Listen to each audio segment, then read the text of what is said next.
بسم الله الرحمن الرحيم.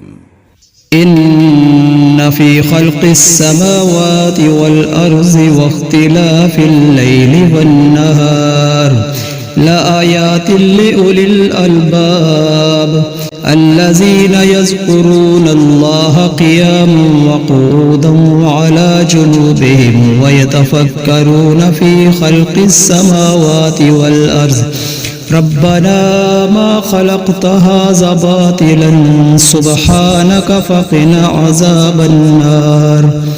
ربنا إنك من تدخل النار فقد أخزيته وما للظالمين من أنصار ربنا إننا سمعنا مناديا ينادي للإيمان أن آمنوا بربكم فآمنا ربنا فاغفر لنا ذنوبنا وكفر عنا سيئاتنا وتوفنا مع الأبرار ربنا وآتنا ما وعدتنا على رسلك ولا تخزنا يوم القيامة إنك لا تخلف الميعاد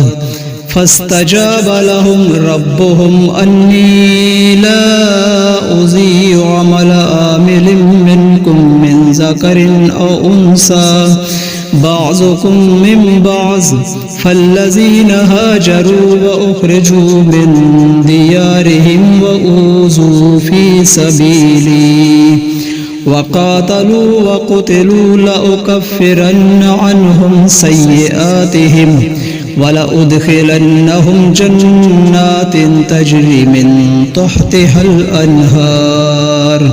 ثوابا من عند الله والله عنده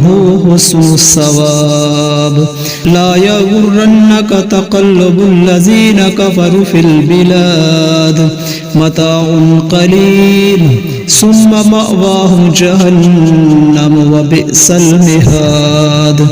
لكن الذين اتقوا ربهم لهم جنات تجري من تحتها الأنهار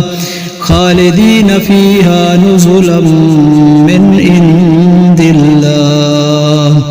وما عند الله خير للأبرار وإن من أهل الكتاب لمن يؤمن بالله وما أنزل إليكم وما أنزل إليهم خاشعين لله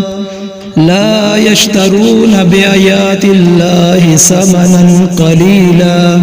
أولئك لهم أجرهم عند ربهم